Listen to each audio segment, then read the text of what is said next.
By the way, I'm Chris Townsend. Nice to meet you. Do we have him on? We good? Yeah, we are good. Okay. Well, welcome to Ace Cast Live. Thank you. Appreciate you having me. I got to tell you, it's been a great start for you. Just as someone who's come over to a new organization, this has been really good for you. Just talk about just how this experience with the green and gold has been. Yeah, it's been incredible. Even from the day that I heard my name in the draft, the Rule 5 draft, getting a chance with a new opportunity with a new team that believes in me. It says a lot about the team, and then to come in here and play well to kind of to start the season and learn from a lot of these guys, it's been great. It's been a great new experience. The psychology of being a Rule 5 pick, and the A's have been known. We've had some of the best Rule 5 picks, your teammate Mitch Spence, Mark Canha from years ago. So take us through it. You're with another organization. They drafted you. They've raised you. Now all of a sudden in this random draft, you're sitting at home and you've heard the Athletics have selected you. And you know when you come here, if you're going to make the team, you're going to be on the big club. Super exciting, but yet new manager, new front office, new coaches, new teammates, a little scary. Yeah. What's it been like? It's a lot of pressure, especially in the spring coming in, not knowing anybody, not knowing what everything's about. It's definitely a little scary at first. One of the first guys I met was Mitch Spence. So having him as a resource to tell me his experience, what he went through, that was super helpful for me. But going throughout the spring, I mean, I've had somebody tell me one of the most normal things about this whole experience is the baseball part. So when it's time to pitch and get out on the field, that's when I'm more comfortable. So getting out there for the spring, meeting the guys, getting my feet on the ground. I mean, that once I did that, everything settled in. You did exactly what Mitch Spence did. And I remember after Mitch Spence's first outing last year in spring training, it's that odd where the media can come down and talk to you actually during the game. And Mitch Spence said, I'm going to make the front office have a tough decision.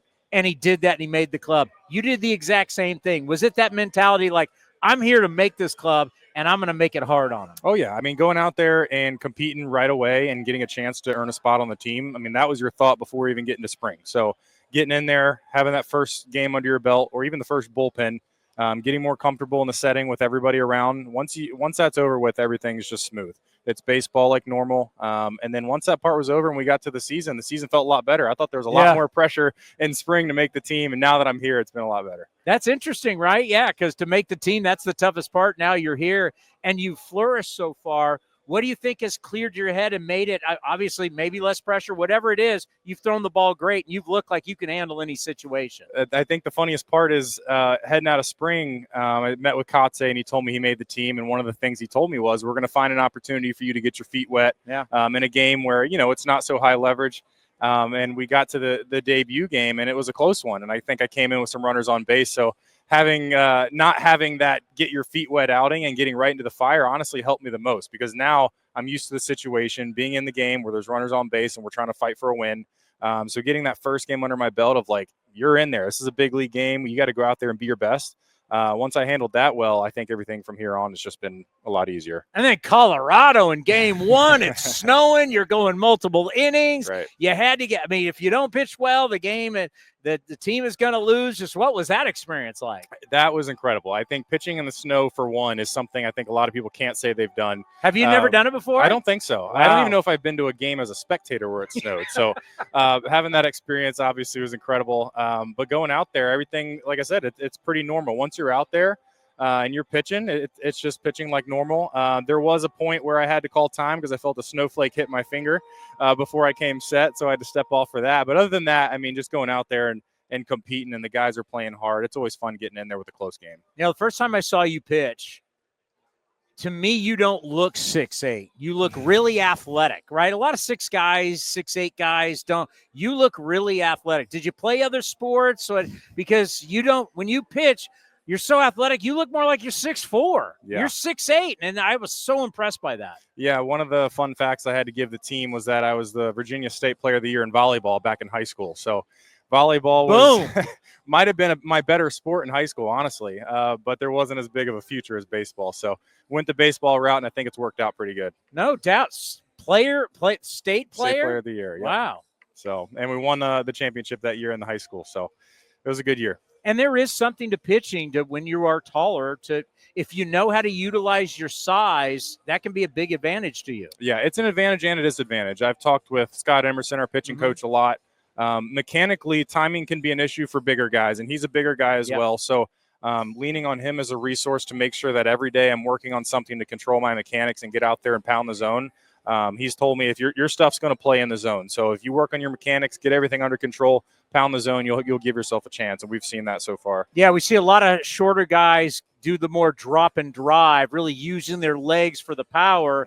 But when you're a taller guy, you already have that. It's more of the control fall. For sure. A lot of legs, a lot of arms moving around, a lot of swinging parts. So I found the more that I can control that, the better I've pitched. All right, the story about your wife wanting to be there in Seattle, she was under the weather. Tell us about that story, because I know how much that meant to her. Yeah, the first 2 days go by, and, we're anxiously awaiting. We don't know when the debut is going to be, and she was fine. Everything was fine. I think we had the normal anxiety, stomach, kind of not feeling good feelings, and then it got to that day 3 where I ended up throwing, and I actually didn't know this because I was sleeping really well, and I hate to admit that to her, but she was up throwing up in the middle of the night at 3 a.m. I didn't hear anything, so I just slept like a baby. But I woke up and she was like, I'm not feeling well. You might need to reach out to your trainers and have them bring me something. I don't know what's going on. And I mean, she was in bed probably till that family bus left for the field, and I felt so bad. And I get to the field, just making sure she's there. Everybody's, taking care of her at that point. And I'm out there at the bullpen, and there's a little rail where fans can kind of lean over and, interact with you a little bit.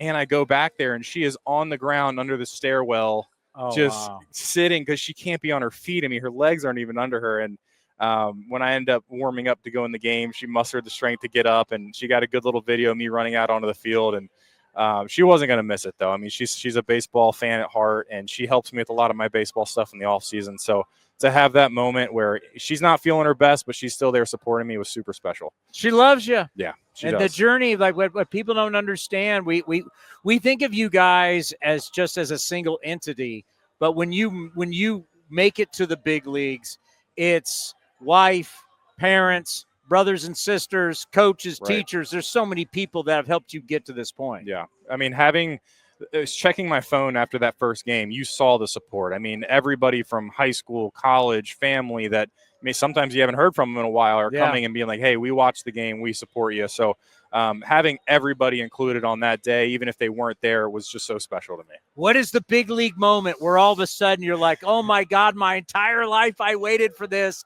and it's here, and I'm in the big leagues? It can be something simple. It can be something big. What was the moment where you went, wow, I made it? I know exactly what it is. Being in that game in Seattle and J.P. Crawford coming to the plate and hearing all the fans chant JP from the scoreboard telling them, hearing that crowd rally behind that home team and being the one guy on the mound that has to stop the momentum of that inning, that was pretty incredible.